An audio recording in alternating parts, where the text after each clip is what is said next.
السلام عليكم ورحمة الله وبركاته. الإخوة والأخوات الكرام، أهلا ومرحبا بكم في خاطرة إيمانية جديدة. في زمن الناس بتجري فيه ورا مصالحها وبقينا نخاف نقول كلمة حق. يجي حديث النبي صلى الله عليه وسلم يقول لنا: انصر أخاك ظالما أو مظلوما. وهو ده عنوان حلقتنا النهاردة. بس يا ترى ازاي انصره وهو ظالم؟ هل أسيبه ولا هجمه ولا أقف معاه؟ وفي دنيا مليانة صراعات وضغوط بقى نادر جدا تلاقي حد يقف في وش الظلم أو يقول كلمة حق حتى لو ضد نفسه. النهاردة هنتكلم عن حديث من أعمق وأجمل ما قال سيدنا النبي صلى الله عليه وسلم. هي كلمة بسيطة بس وراها بحر من المعاني. الحديث ده مش عن الشجاعة بس، ده عن الرحمة والمروءة والعدل والإنسانية. النبي صلى الله عليه وسلم علمنا إزاي نحمي بعض من نفسنا قبل ما نحمي بعض من الناس. علمنا ان النصرة مش دايما في انك تمد ايدك، لكن في انك توقف اللي بتحبه لما يكون بيغلط. في الحلقة دي مش بس هتفهم معنى الحديث، لكن هتعيش معاه خطوة بخطوة واحساس باحساس. خليك معايا لان اللي جاي ممكن يغير نظرتك للحق والصحبة والرحمة كلها. لو كنت في يوم سكت عن ظلم او وقفت في صف غلط، الفيديو ده ليك.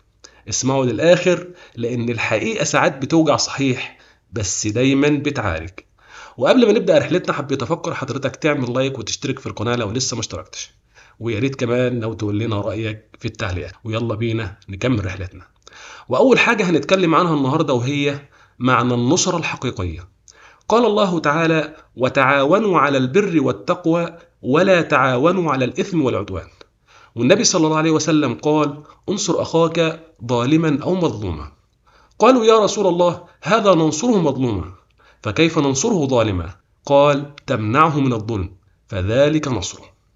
يعني النصرة مش معناها انك تفضل تقول انا معاك على الحلوة والمرة بس، لكن معناها انا معاك بس مش مع ظلمك. النصرة مش انك تبرر الغلط، لكن تمنع الغلط قبل ما يهدم صاحبه.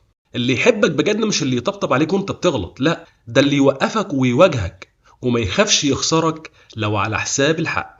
اللي بيمنعك من الظلم بينقذك من نار الدنيا والآخرة.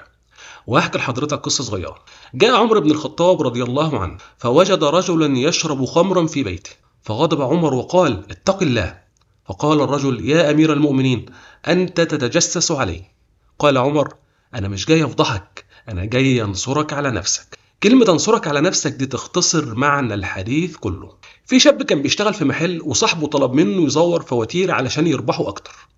الولد رفض وقال له: مش هقدر أكون سبب في حرام. صاحبه زعل منه واتهمه إنه خيب ظنه. لكن بعد شهور لما اتكشف التزوير واتمسك المدير، راح لصاحبه وقال له: أنت اللي أنقذتني. كان فاكرها خيانة، طلعت نصرة حقيقية. واللي عايز أقوله لحضرتك: انصر اللي بتحبه من نفسه قبل ما الزمن ينصر عليه. اللي يقف في وش غلطك بيحبك أكتر من اللي بيسقف لك. الصحبة مش كلمة، دي مسؤولية. كن النصير اللي يمنع قبل ما يصلح، وينصح قبل ما يندم.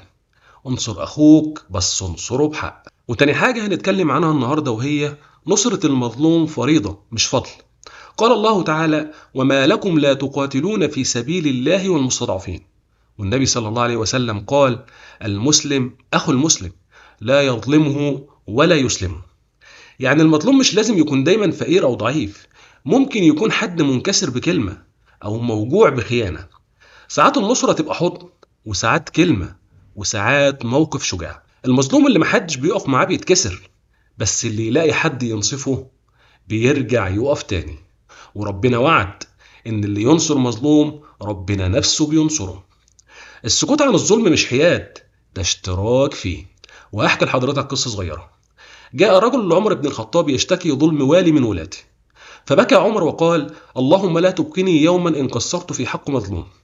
وخرج بنفسه علشان يرفع الظلم. قالوا: أنت أمير المؤمنين. قال: أنا خادم العدل قبل أي شيء. العدل عندهم كان عبادة مش شعار.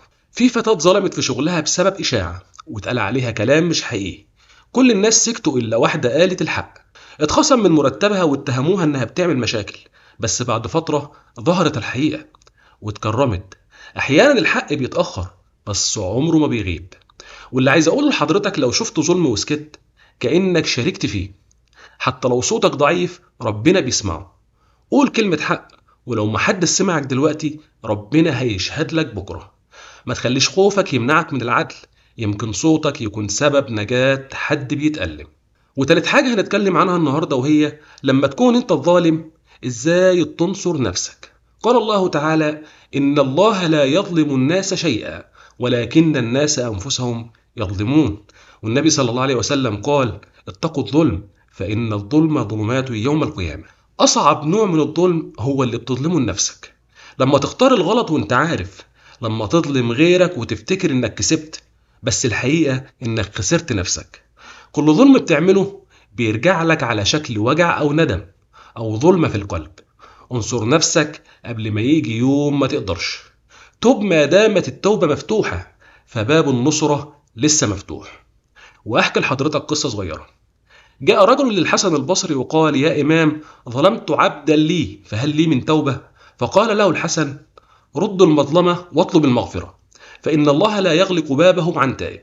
الراجل رجع حق عبده وحرره، وقال: ما حسيتش براحة إلا بعد ما نصرت نفسي من نفسي. اللي يتوب من الظلم بينصر نفسه مرتين.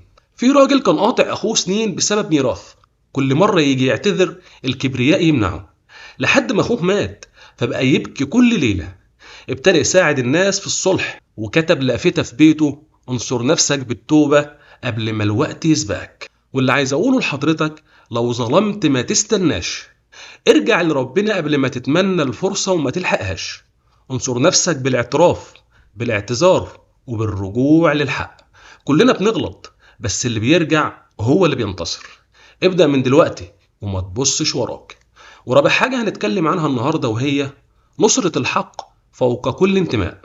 قال الله تعالى: يا أيها الذين آمنوا كونوا قوامين بالقسط شهداء لله ولو على أنفسكم. والنبي صلى الله عليه وسلم قال: أفضل الجهاد كلمة حق عند سلطان جائر. يعني الحق مش دايما بيكسب، بس دايما بينور. النصرة مش للأشخاص لكنها للعدل. مفيش دين ولا شرف ولا مروءة من غير ميزان العدل. ساعات اللي بتحبه هيغلط، وساعتها واجبك توقفه مش تدافع عنه. الحق ما بيحذبش وما بيخافش وما بيسكتش. انصر الحق حتى لو كنت لوحدك، لأن ربنا معاك. وأحكي لحضرتك قصة صغيرة. في معركة بدر بعض الصحابة قتلوا أقرب الناس ليهم من الكفار، مش كرها لكن حبا في الحق. الإيمان عندهم كان فوق العيلة والدم. ضحوا بالانتماء علشان العدل، ومن يومها بقى الإسلام دين الحق أولا. في مدير شركة اكتشف إن قريبه بيزور تقارير. الكل قال له: غطي عليه، ده من دمك. لكنه قال: العدل أولى من الدم. فصل قريبه ووقف قدام مجلس التحقيق بنفسه. الناس في الأول استغربت، لكن بعدها الكل احترموا على تصرفه. واللي عايز أقوله لحضرتك: الحق أغلى من الناس وأعظم من المجاملات. خليك دايما في صفه حتى لو لوحدك. ما تخافش تخسر علشان ربنا. الحق ساعات بيكلفك كتير، بس بيرجع لك بركة العمر كله. انصر الحق وربنا هينصرك في الوقت الصح. وأخيرا هقول لحضرتك حاجة مهمة جدا: انصر أخاك ظالما أو مظلوما مش مجرد حديث، ده أساس حياة سليمة قلبها العدل ومضمونها الرحمة. لو كل واحد فينا فهم الحديث ده صح، كانت بيوتنا هتهدى وشغلنا هيتصلح وقلوبنا هترتاح. النبي صلى الله عليه وسلم علمنا إن النصرة مش دايما في القتال، لكن في الكلمة والموقف والنصيحة والدعاء.